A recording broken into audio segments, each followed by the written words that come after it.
और अब बात करते हैं इस वक्त चल रहे चुनावी भाषणों की, उन वादों की और सच्चाई की।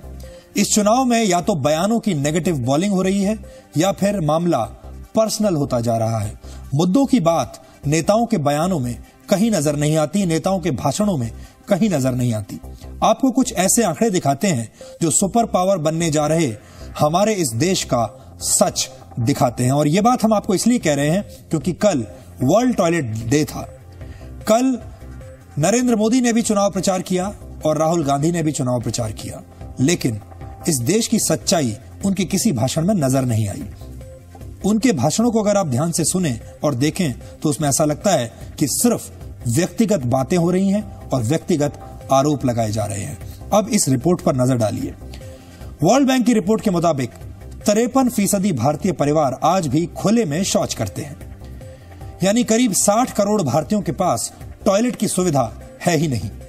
वर्ल्ड बैंक का कहना है कि टॉयलेट नहीं होने या खुले में शौच से ही कुपोषण की बड़ी समस्या भारत में होती है।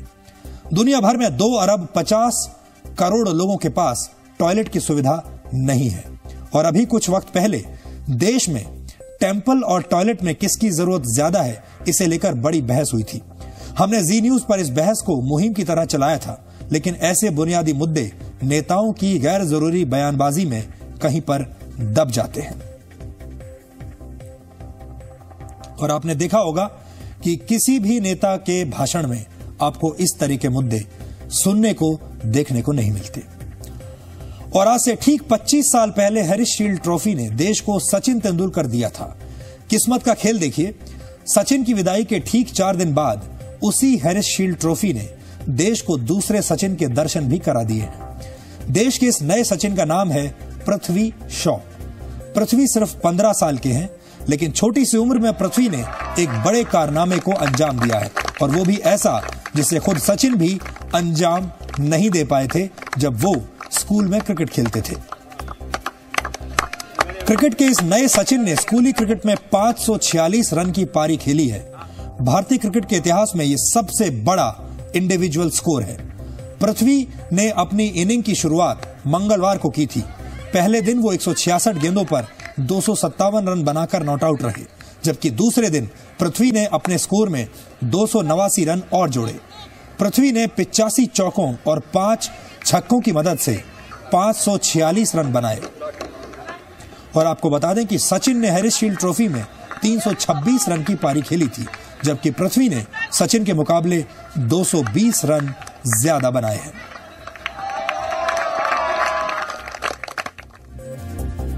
और अब से कुछ देर पहले 15 साल के पृथ्वी से जी न्यूज ने खास बातचीत की, जिसमें उन्होंने उम्मीद जताई कि अगर मौका मिला तो वो जल्द ही भारत को रिप्रेजेंट करना चाहेंगे, भारतीय टीम में खेलना चाहेंगे। हालांकि उन्होंने ये भी कहा कि ये तो सिर्फ शुरुआत है, अभी थोड़ा वक्त और लग सकता है। पृथ्वी शॉ, 546 रन बनाए हैं आपने। बड़े बड़े धाकड़ एक साल में 546 रन नहीं बना पाते हैं, आपने महज 2 दिन में और करीब 400 बॉलों में रन बनाए हैं। हाँ, मैंने उससे भी कम बॉल्स में, मतलब 360 बॉल्स में मैंने बनाया 546, और अच्छा महसूस हो रहा है। और मैं जो भी मेरे सपोर्टर्स हैं, मेरे कोच, मेरे डैड, उनको थैंक यू कहना चाहता हूँ। पृथ्वी, आप इस वक्त जी न्यूज पर लाइव हैं, पूरा हिंदुस्तान आपको देख रहा है, हिंदुस्तान के बाहर आप देखे जा रहे हैं। बहुत छोटा सा और बहुत सीधा सा सवाल मैं आपसे पूछना चाहूंगा, आपको लग रहा है कि आप सचिन की जगह ले सकते हैं?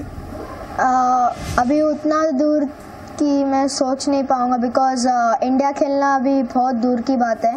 बट मैं कोशिश करूंगा कि जितना हो सके यही फॉर्म में आगे बरकरार रखूं, और आई होप जल्दी इंडिया टीम में आऊं। आपने जब सचिन के रिकॉर्ड को, विनोद कांबली के रिकॉर्ड को पार किया 350 रन के आसपास, आपको लगा कि आपने हिस्ट्री बना दी है, अब आप हीरो हो गए? नहीं, ये सब तो नहीं सोचा था, रिकॉर्ड्स के बारे में तो बिल्कुल नहीं सोचा था।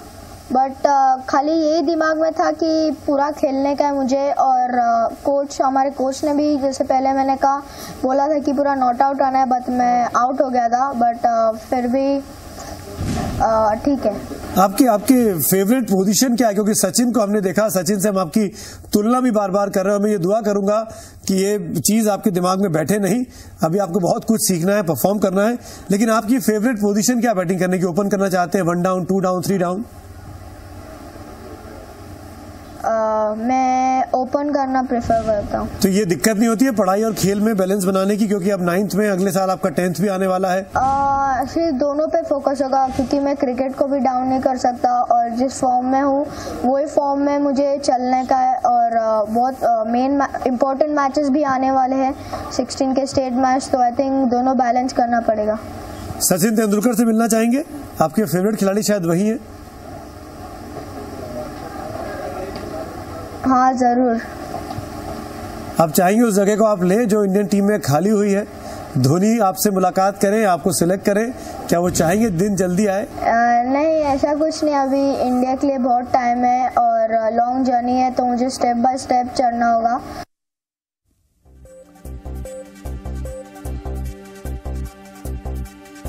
और अब आपको एक बार फिर से हम लेकर चलते हैं राजनीति के पिच पर और देखिए वहां पर कैसी बॉलिंग हो रही है और कैसी बैटिंग हो रही है। बात करते हैं गुजरात के मुख्यमंत्री नरेंद्र मोदी पर लग रहे सनसनीखेज आरोपों की। जिस दिन से नरेंद्र मोदी के सेनापति अमित शाह पर एक लड़की की जासूसी करवाने के आरोप लगे हैं, उस दिन से हम अमित शाह से इस मामले में उनका पक्ष जानने की कोशिश कर रहे हैं। 3 दिन में 1500 किलोमीटर तक उनका पीछा करने के बावजूद अमित शाह इस मामले पर कुछ बोलने के लिए तैयार नहीं हो रहे हैं। और यहाँ पर सबसे बड़ा सवाल ये है कि आरोप झूठे हों या सच्चे, लेकिन अमित शाह को इस पर कुछ तो बयान देना चाहिए। और क्यों अमित शाह लगातार मीडिया से बच रहे हैं?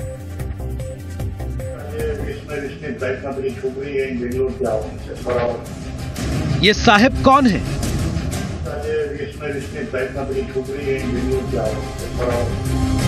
किसके कहने पर नरेंद्र मोदी के खास से पैसालार अमित शाह ने एक लड़की की जासूसी करवाई?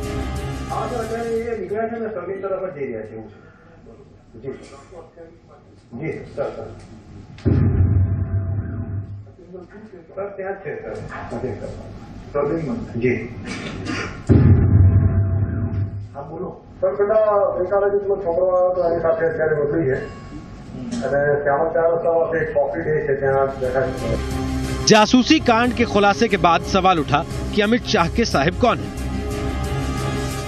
इनको ये जो अलंकरण है कि स्टॉकिंग साहिबजादा, उससे अलंकृत करने की जरूरत पड़ती है। साहिब पर सस्पेंस का सही जवाब तो अमित शाह ही दे सकते हैं। यही सोचकर जी न्यूज की टीम हर उस जगह पहुंची जहां जहां अमित शाह से बात हो पाने की संभावना थी। अहमदाबाद आई बेंगलोर की लड़की पे पुलिस के द्वारा वॉच रखने के लिए तत्कालीन गृह मंत्री अमित शाह ने जो आदेश दिए थे, वो टेप बाहर आने के बाद अमित शाह कहीं गुम हो गए हैं। हालांकि बीजेपी को भी सांप सूंघ गया है। ऐसे में हमने अमित शाह को फोन पे संपर्क करने की कोशिश की, उनके घर और दफ्तर पे कोशिश की, लेकिन अमित शाह कहीं पे नहीं मिले। तड़के सुबह अमित शाह अहमदाबाद से दिल्ली पहुंचे।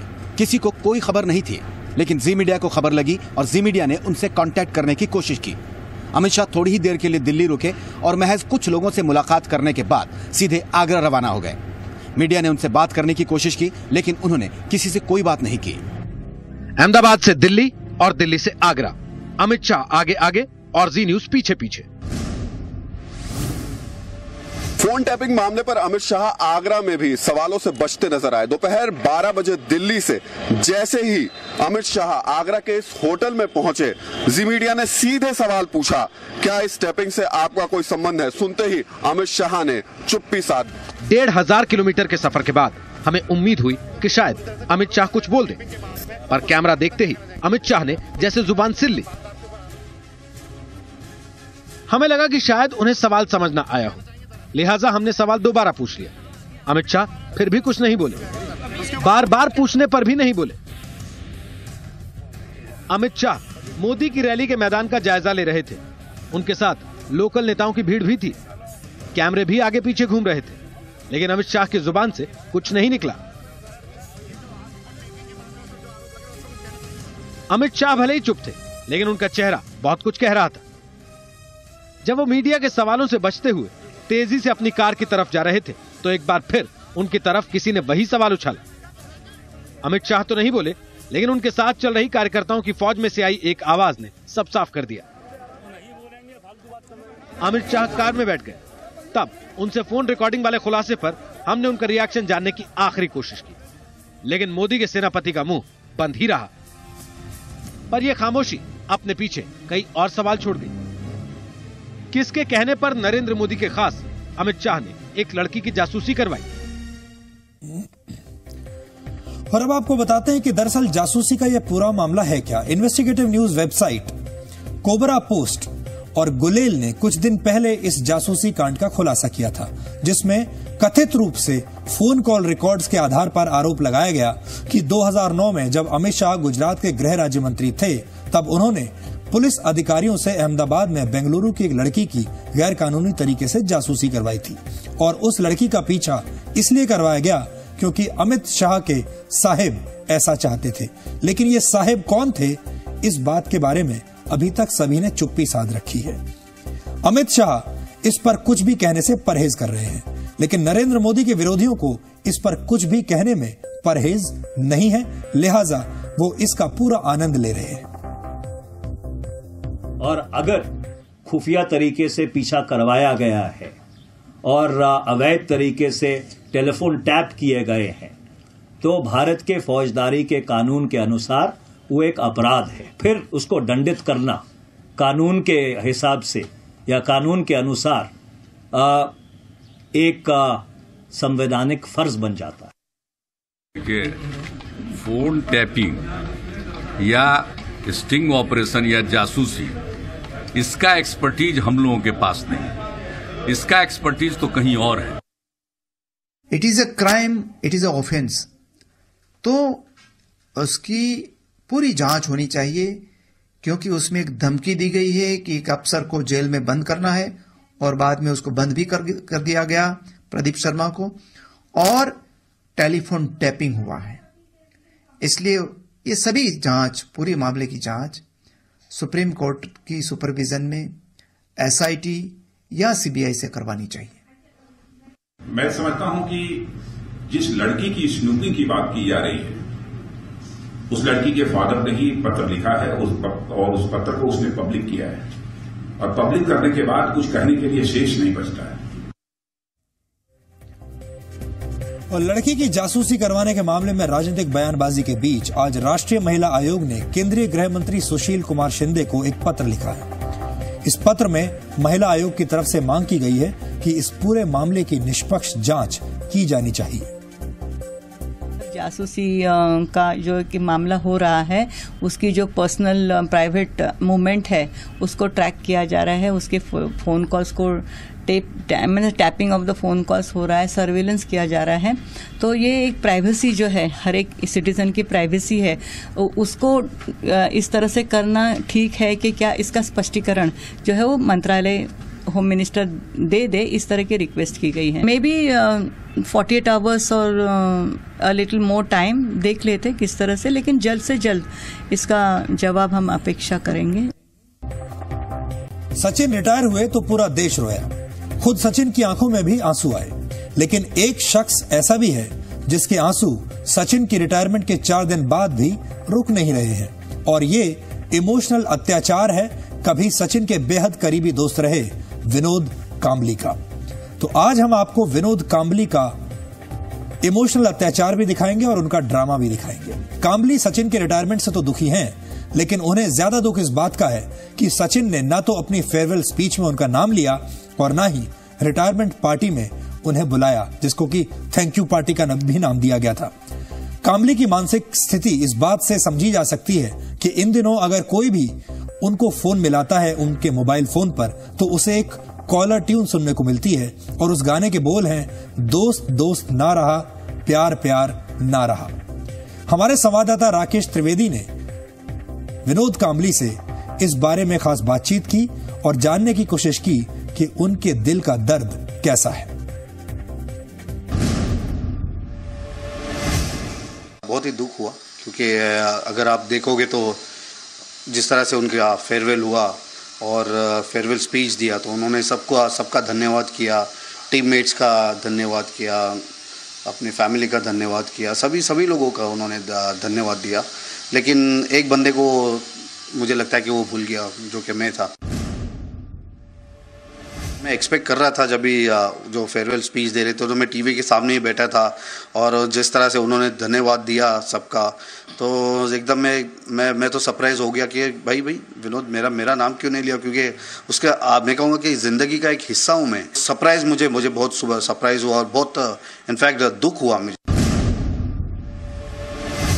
जिस तरह से फिर जो पार्टी उन्होंने रखी थी, उनके क्लोज एसोसिएट्स सबको उन्होंने बुलाया, लेकिन एक बंदा रह गया जिसने हर सुख में और दुख में उसका साथ निभाया है, तो बहुत वो दुखी उसके ऊपर मैं कहूँगा कि और बड़ा दुख और एक बड़ा झटका मिला, क्योंकि वो उसमें इनविटेशन मुझे नहीं मिला। मैं एक्सपेक्ट कर रहा था एटलीस्ट वहाँ नाम नहीं लिया तो भूल गया होगा, लेकिन जो पार्टी जो उनके करीबी थे तो उनमें मैं कहीं नज़र नहीं आया, तो मुझे ऐसा लगा कि क्या हुआ एग्जैक्टली, क्यों नहीं मुझे न्योता दिया गया, और उस वजह से मैं बहुत काफ़ी दुखी हूँ। मुझे नहीं पता है कि क्या हो गया एग्जैक्टली, तो दुश्मनी, अगर ये दोस्ती नहीं है तो दुश्मनी शुरू हो गई, ऐसा लग रहा है मुझे। तो दोस्ती नहीं रही और दुश्मनी शुरू हो गई। ये था विनोद कांबली का इमोशनल अत्याचार। कांबली कहते हैं कि पिछले 7 सालों से उनकी और सचिन की बात नहीं हुई। अब ऐसे में सवाल उठना लाजमी है कि आखिर बचपन के 2 जिगरी दोस्तों में ऐसा क्या हुआ।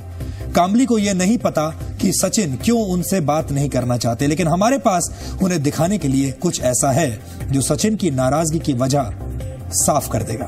आपको याद होगा 2009 में विनोद कांबली का एक रियलिटी शो में अपीयरेंस हुआ था। वहां उन्होंने सचिन को लेकर एक ऐसा बयान दिया था जिसके बाद उनकी काफी खिंचाई हुई थी। और अगर विनोद कांबली आज डीएनए देख रहे हैं तो उन्हें भी अपनी कही हुई बात याद करनी चाहिए। आपको भी दिखाते हैं क्या कहा था उन्होंने।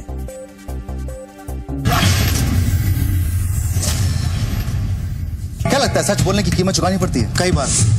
क्या आप मानते हैं कि खुद को बर्बाद कर देने वाले आपके रवैये से सचिन आपको बचा सकते थे? Do you believe that Sachin could have done more to save you from your self-destructive behavior? I think yes. जो मैं सेल्फ डिस्ट्रक्शन मेरा हुआ था, मुझे लगता थोड़ा और उससे और मोटिवेशन मिलता तो और मेरे ख्याल से मेरा करियर और लंबा चलता। तो ये थी 2 दोस्तों की कहानी जो आज एक दूसरे से बात भी नहीं करते, और उनमें से एक दोस्त को शिकायत है कि उसका नाम नहीं लिया गया फेयरवेल स्पीच में और उसे थैंक यू पार्टी में भी नहीं बुलाया गया। डीएनए में आज इतना ही। जाते जाते आज के दिन से जुड़ी कुछ अहम जानकारियां आपको देते हैं। 1985 में आज ही के दिन बिल गेट्स ने computer operating system Windows 1 launch किया था। इसका मतलब ये कि कंप्यूटर की दुनिया में ग्राफिकल क्रांति की शुरुआत 1985 में आज ही के दिन हुई थी। आज हम विंडोज 8 पर काम करते हैं। आज ही के दिन 1975 में 39 साल तक स्पेन पर शासन करने वाले तानाशाह जनरल फ्रांसिस्को फ्रैंको की मौत हो गई थी। 1955 में आज ही के दिन क्रिकेट खिलाड़ी पॉली उमरिगर ने टेस्ट में भारत की तरफ से पहली डबल सेंचुरी लगाई थी। उमरिगर ने न्यूजीलैंड के खिलाफ खेलते हुए 223 रन बनाए थे। और आज विश्व बाल दिवस भी है। अब आपसे हमारी अगली मुलाकात कल रात 9 बजे होगी और तब तक के लिए नमस्कार।